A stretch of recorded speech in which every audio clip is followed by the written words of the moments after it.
You're now listening to episode 110 of the Real Estate CPA podcast. Your source for all things real estate, accounting, and tax. Here we reveal our secrets that can save you thousands in taxes, streamline your accounting process, and help grow your business. Stay tuned to hear insightful interviews with industry experts, successful real estate investors, and current clients on what strategies they use to grow their business and how they steer clear of Uncle Sam.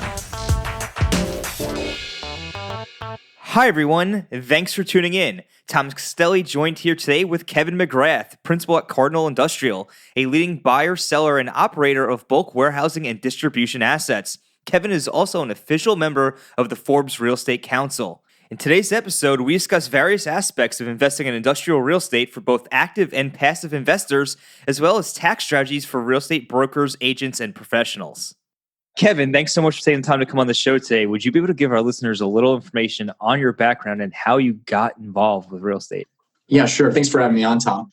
I got involved in real estate in 2007 in commercial brokerage in Columbus, Ohio, with a company, which at the time was Colliers International. I initially got in, I wanted to get into commercial real estate at the time because my roommate worked for Marcus and Millichap, and he was always bringing his work home and talking about it. And it intrigued me because I liked real estate on the surface, but also I liked the uncapped income you could make. So I started cold calling all the managing principals of the top brokerages in Columbus. And it just so happened that at Colliers, they had a team that needed a junior broker. And their specialty was industrial brokerage. I knew nothing about industrial real estate before I met with them. I just happened to like the guys on the team. They were two senior level brokers, and I liked the company, and they needed a junior broker. So it just fit. I kind of fell into it at the time. That was in 2007. Before that, previously, I had actually in 2004 gotten involved in direct investing. So this was about a year after college. I, with two other friends, bought a residential house. It was a condo, and we made some improvements and it flipped it. And about 4 months later, sold it. Didn't make much of a profit, but we took what we had and we 1031 it into another property. This is in 2005 that we acquired off the sheriff's sales site in Franklin County, which is in Columbus, Ohio. And that property ended up, for the first couple of years, it did okay, but it turned out to be a complete disaster. And not to bore you with the details, but it's one of those properties that you hear investors have nightmare scenarios with investing in real estate. Well, that was one. And that was really my first foray into real estate investing was this disaster product or disaster investment. We had horrible tenants that many of them would not pay on time and always had issues with the property as far as, roof, critters. I mean, you name it, we had issues with it. So long story short is I ended up divesting out of that about 3 years ago. I mean, I was in it for 10 years with two of my friends. But circling back to brokerage, I was in brokerage from 2007 until last year in 2019. My partner and I, we ended up leaving Colliers to go to CBRE in 2013. Had a great run there, made a few bucks. And then throughout my probably call it my last 5 years at CB, I was always trying to find deals on my own to grow my direct investing business. So I would, in my spare time, send out letters to property owners in the area where I lived and also near Ohio State's campus.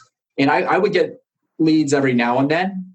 But what I discovered was that it took a lot of time and it wasn't a very effective use of my time because I didn't end up buying any properties. The properties were expensive and the numbers didn't make sense. So after getting hit in the head multiple times with not finding any deals, I finally turned to passive investing about 2 years ago. What type of properties were you looking for when you're sending out those mailers? Were they residential, commercial properties? Well, a little bit of both. They were commercial in the sense that they were 4 units or larger. So they were multifamily. Some as small as duplexes, but upwards of up to probably 20, 24 units. Gotcha. And now, I understand you're investing in industrial, and you are a managing member of a lot of the deals that you're going to be involved in. What's special about industrial? Why would someone want to invest in these properties, and what types of properties are actually industrial properties? Yeah. So let me back it up. I obviously invest in industrial right now because that was my background. I cut my teeth in brokerage, so I'm a quote unquote an expert in industrial real estate. So it just made sense for me at the time last year to pursue it full time. I actually, when I got started passively investing, it was in multifamily. So I know enough to be dangerous with multifamily, but I wanted to go the industrial route because I saw a need there for more syndicators. It felt like maybe on the multifamily side, it was a little bit saturated. The types of industrial properties, so there's a few, and I'll try to keep it as simple as possible. There's flex industrial, which is smaller industrial space. So it's essentially multi-tenant industrial buildings. So call it, maybe it's a 50,000 square foot building that has 10,000 square foot units. And each of those units has a different tenant. And each of the units is comprised of, call it maybe half office space, half warehouse. So maybe there's 5,000 square feet of office up front for office employees, and then there's 5,000 square feet of a warehouse in the back. Those properties tend to, they'll lease pretty quickly. They'll lease up pretty quickly, but tenants will tend to move out pretty regularly. We don't look at acquiring those properties because they're a little bit more management intensive because of the tenant turnover. Also, because they are comprised of a good amount of office space, refurbishing that and renovating the office, the tenant improvements tend to be a little bit more costly than bulk industrial. So bulk industrial is where we play most often. And bulk industrial is distribution or fulfillment warehouse space that is 100,000 square feet or larger. So these are the large warehouse buildings that you may see when you order something online. It's coming from a bulk industrial facility. Typically these facilities are 20, 25 years old or newer. They have ceiling clear heights of 28 feet or taller. The newer buildings are taller. And typically this is kind of your Class A, Class B space. And companies are doing typically distribution out of these facilities. And then the third asset or third industrial type is manufacturing. And when people think of industrial, I know I did early on, it's probably what they think of industrial, kind of dirty old manufacturing. And, there's certainly some of that. We typically stay away from manufacturing only because these type of buildings, if and when they go vacant, they're hard to release or sell to other companies because they're so specific to a user that's in there. So they're hard to retrofit. It's not a one size fits all like a bulk warehouse. So it sounds like the bulk warehouse, that's like for an example, like an Amazon warehouse, that might be considered a bulk warehouse. And that's the area you guys are looking into. And yes, us and most investors. I would say, there's definitely money to be made in the others, but the most popular type of industrial is your bulk warehouse. Yeah, I'm not too familiar with industrial, I'll be honest. But is there like a triple net lease that goes on with industrial property? How does that work? Yeah, it just depends on the specific deal. There is, So we just acquired an investment that had a 10-year absolute net lease with the tenant. So the tenant is responsible for essentially everything with the property. So if it needs a new roof, the tenant is going to pay for it. If it needs new heaters or it needs a refresh or a new parking lot, it's the tenant's responsibility. I will say though that the most common lease structure is a triple net lease structure where the investor or the owner is going to be responsible for the roof and the parking lot. Those are the most common. Any other expenses can be passed back through to the tenant for them to reimburse the landlord. But typically roof and the parking lot and the structure, the foundation and the structure are going to be the landlord's responsibility. Now, the nice thing with industrial is the roof, they last 25 to 40 years, depending on, if it's a rubber roof or metal roofs. Metal roofs last 40 years, rubber roofs last 20 to 25 to up to upwards of 30 years. So they're pretty darn resilient. That makes sense. And, you mentioned before that part of the reason why you went the industrial route was, you knew about the space already from being a broker. a lot of syndicators in the multifamily and commercial real estate space, not too many in industrial. So I guess is there any other reasons? Perhaps the market outlook for this asset class was good, or the returns you can get that investors can get on these assets. What does that look like? Well, it's strong. To answer the first part, there's not as many syndicators. This is probably more of an educated guess, I think, because, I think probably two reasons. One is there's a lot more competition at the institutional level with industrial, maybe more so than the other asset classes.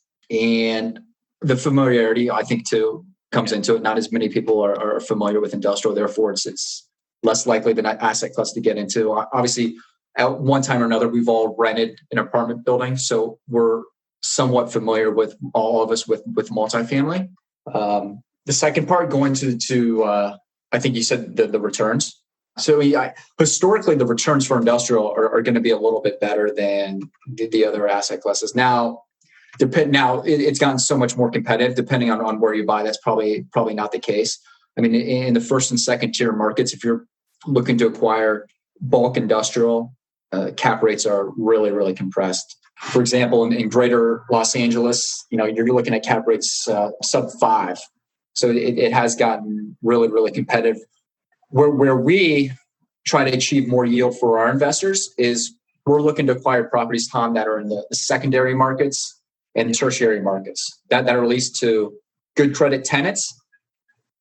But because they're in maybe tertiary markets, the institutional capital is not chasing deals there, or as many institutional players are chasing deals. So the competition is a fraction of what it would be in other markets. So we return to our investors, net to our investors, between 8-10% cash on cash return.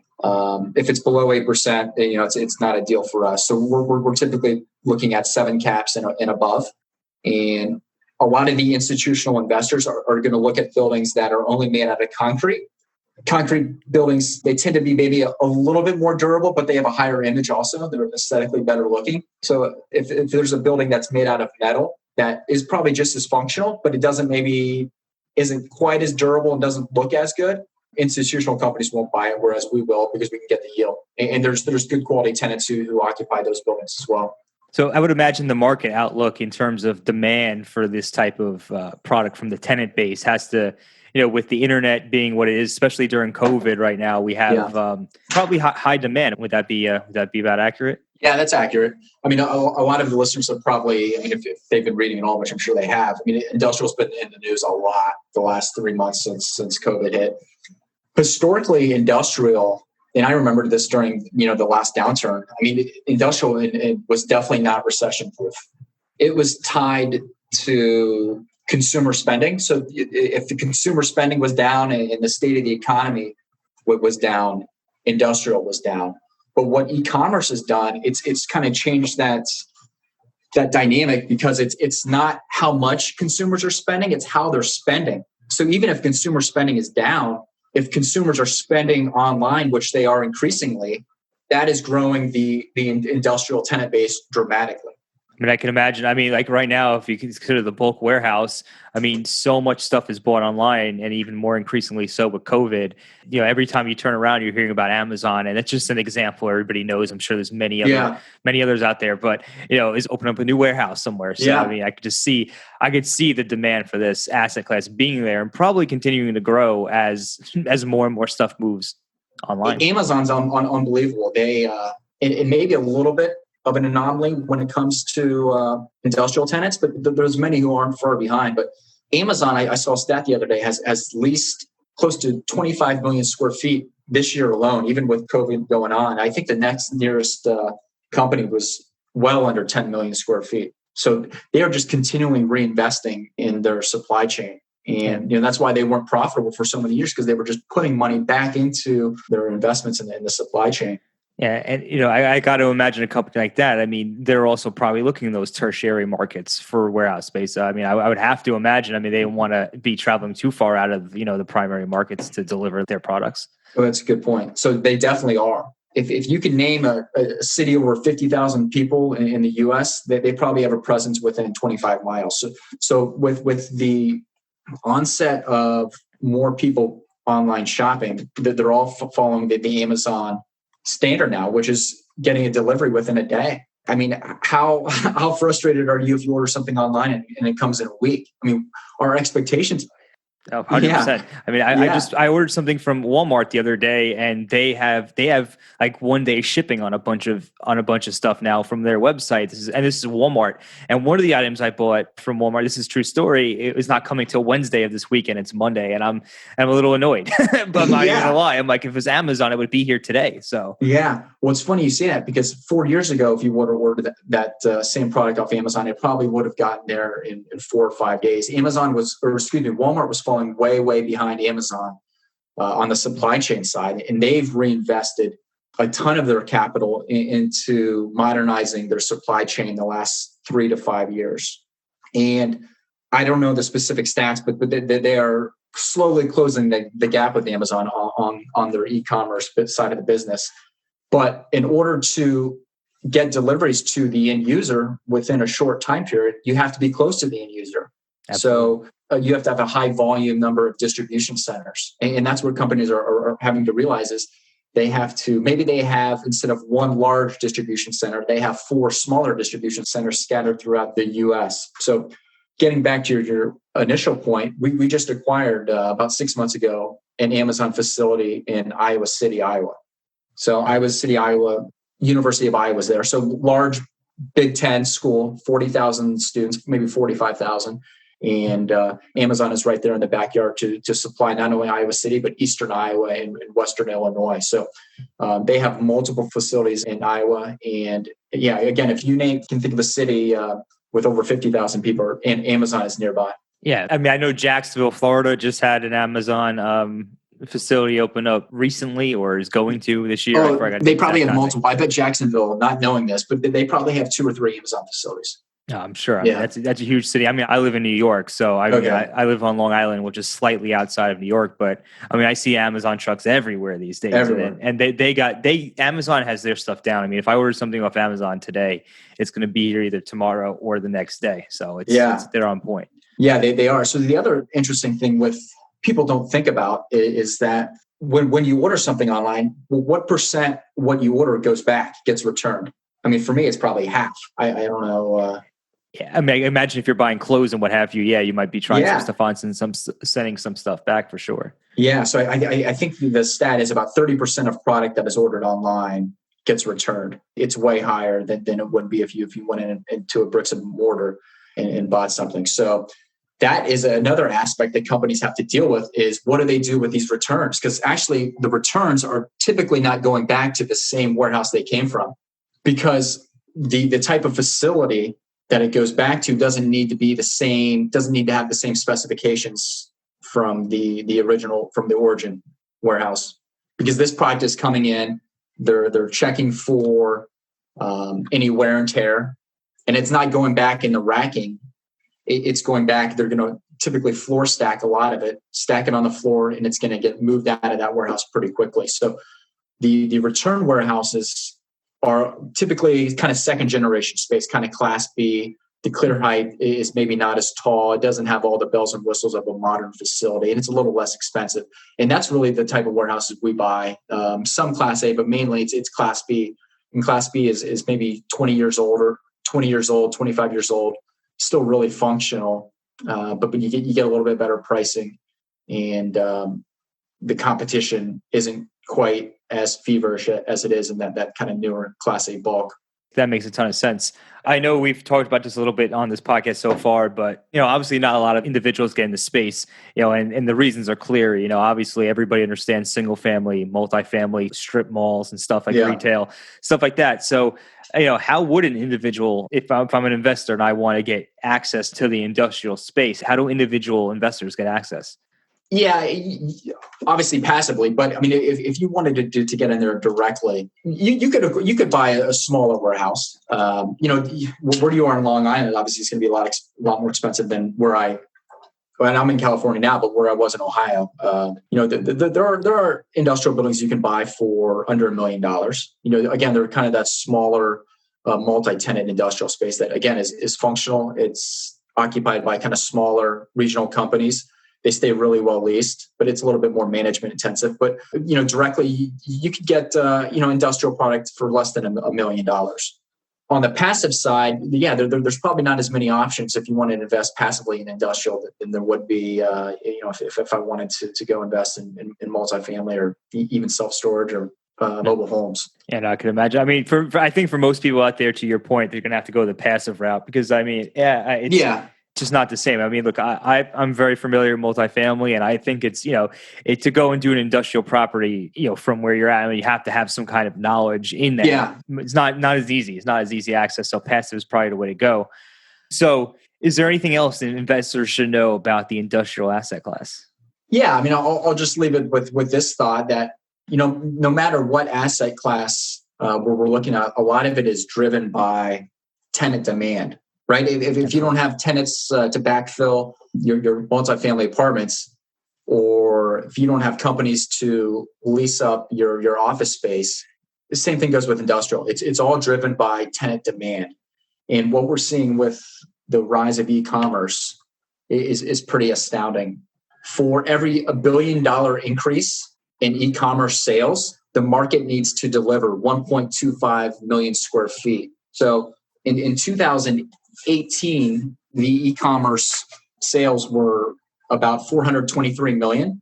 This year, they're expected to reach just over 700 billion. So it's 423 billion of e-commerce sales in 2018. This year, it's increased to almost 300 billion.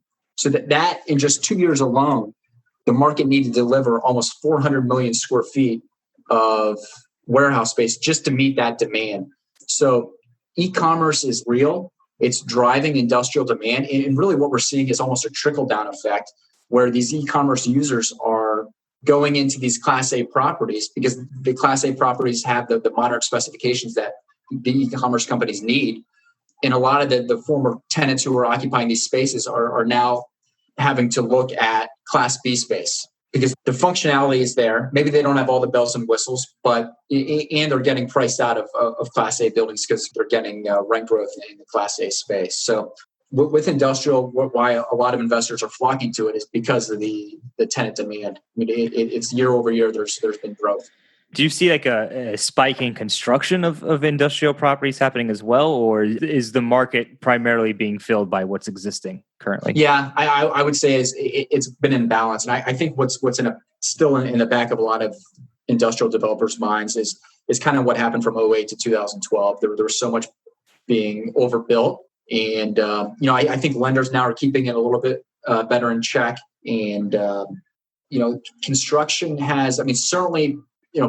Pre 2018, construction was certainly not out of whack like it was, back in 2008. So it's been stable.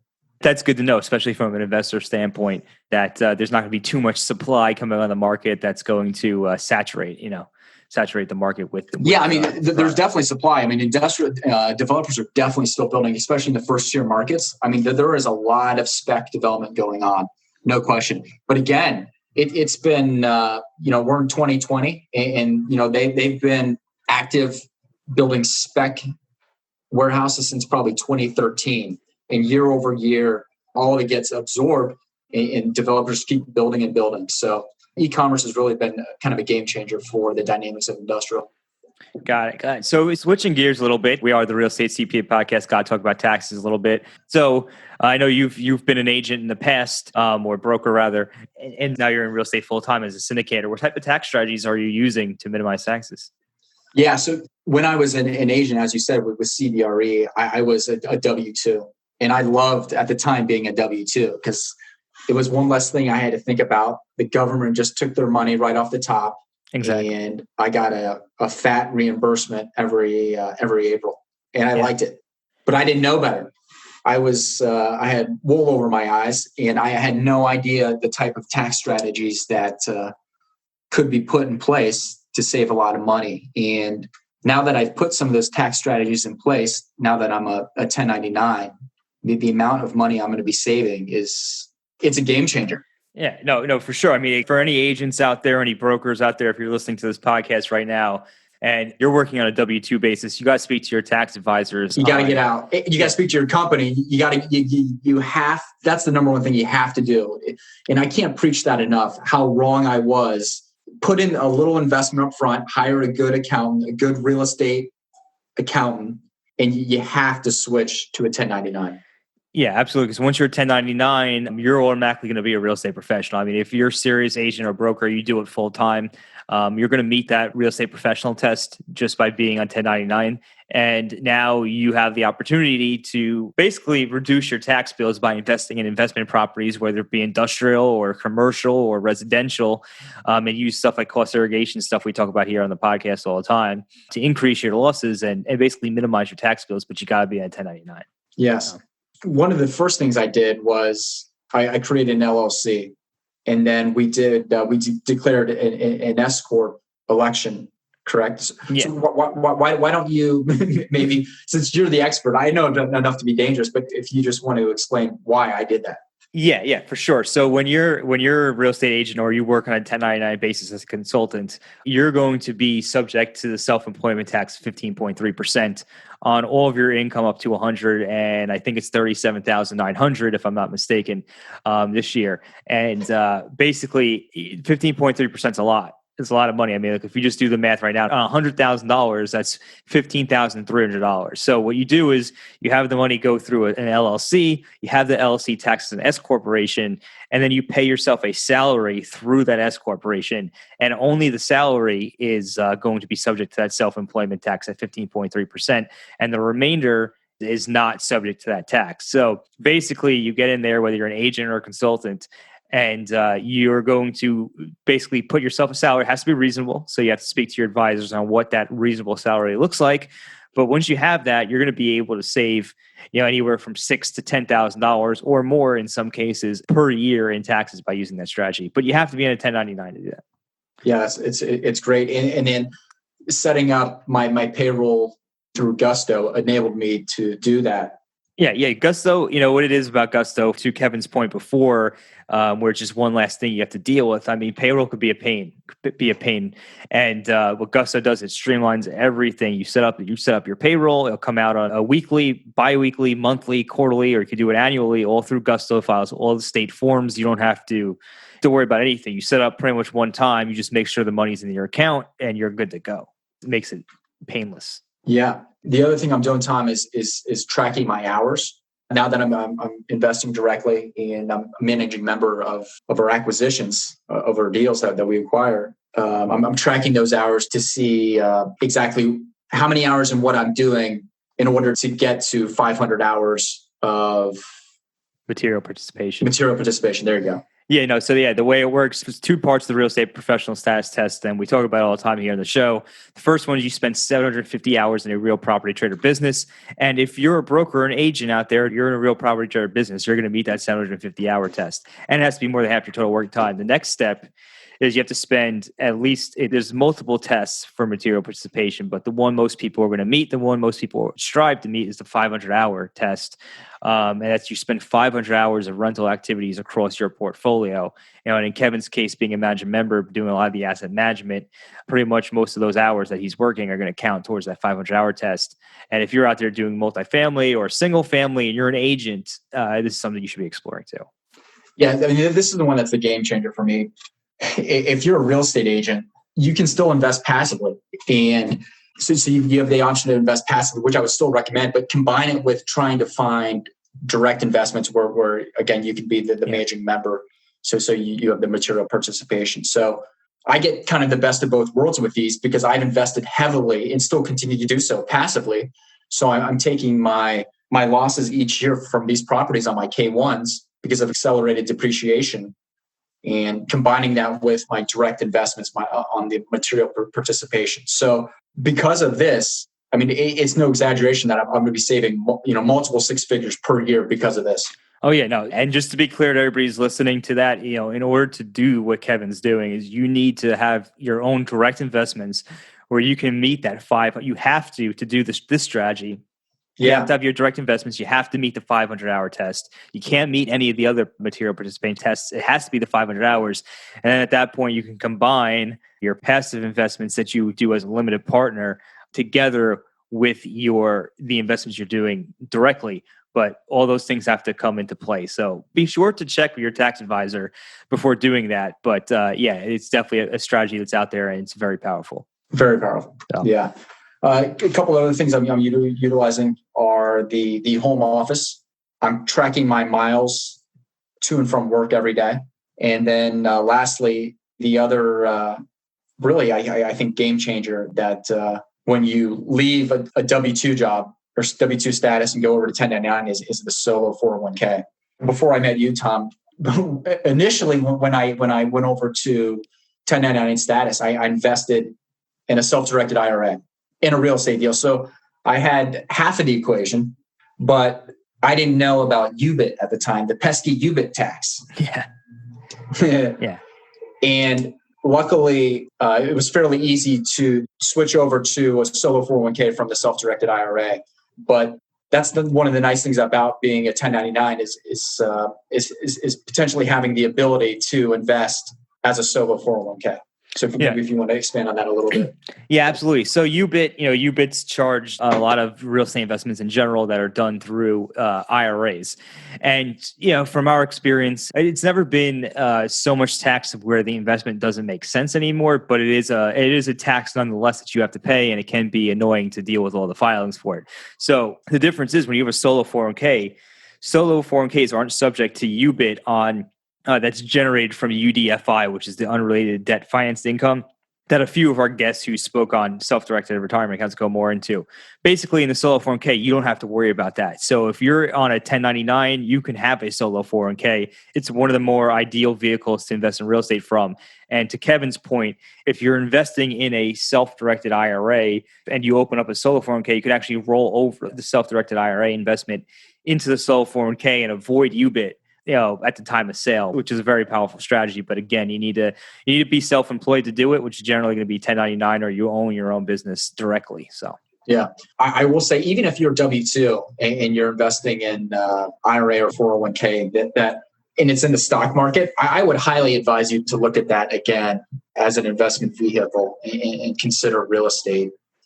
After 5 years, I think my initial amount that I invested in my IRA and then subsequently my solo 401k was about $165,000.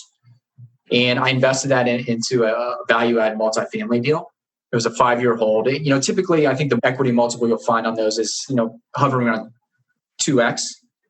So I'm 39 now. If you do the math, if I invest that in a, just say a multifamily deal every 5 years, and to make the math easy, it's doubling every 5 years. That 165 after 20 years becomes $2.6 million. That's powerful. It's super powerful. Think about that. And then if I leave it in another 5 years, when I'm 64, it's $5.2 million. So in 25 years, the 165 becomes $5.2 million. It is powerful. And, I've invested in multifamily too. And while we at the Real Estate CPA aren't allowed to give investment advice, I could say that it's definitely powerful because, you're getting, when you're investing in the stock market, you're maybe, you're getting somewhere, maybe like, if you're lucky, somewhere between like an 8 and 10% return, maybe if you're lucky, and then with real estate, you're getting usually somewhere between like a 10 on the low end, depending on the investment, of course, but 10% to, I've seen deals go up to 32% internal rate, of return. Yeah. So it's very powerful. And I think 15% is a safe bet, which we're going to find a lot of investments in the space in. So it's powerful for sure. Yeah. It is. And the reason I invested that in a multifamily at the time, one is we didn't have any industrial deals at the time. And then, the second was a lot of our industrial deals tend to be more, they're stabilized, they're more cash flow focused. So the cash flow is putting out really high cash flow, but there's not the value add component. So we can't project getting the pop at the end like a value add deal. Our deals are stabilized. We're buying properties that are 100% leased to credit-worthy tenants. So that's why that particular instance, it made a little bit more sense to invest in a value-add multifamily deal. Yeah, no, and that's good to know for everybody out there who's listening to this who wants cash flow. I know a lot of people out there are always looking for cash flow deals, and in the multifamily space, they certainly exist. They certainly do. but there are more people in the multifamily space, at least from my experience, do the value add strategy for obvious reasons. Yeah. The kind of the Class B value add is the place to be in multifamily. I mean, that's where kind of everybody's playing right now. But I think what we're seeing is certainly some of the deals I'm invested in passively with multifamily is that, they're struggling right now to release some of the units that have been renovated and they're turning over. They're struggling to find the quality of tenant that's employed and has good credit. And they're struggling to achieve the rents that they had pro forma because, I think the rents are taking a hit, not on every property, but a couple that I'm invested in.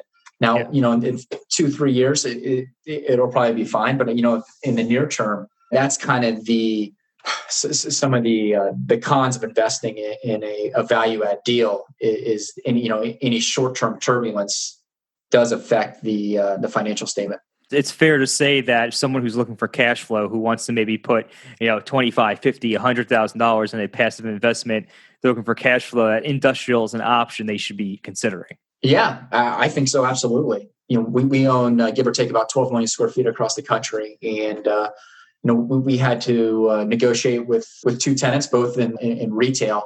Other than that, we were 100% current with our rents. All right, it's awesome. Yeah, and again, our cash on cash returns net to the investors are on the low end 8% up to 11%. So really, really strong returns.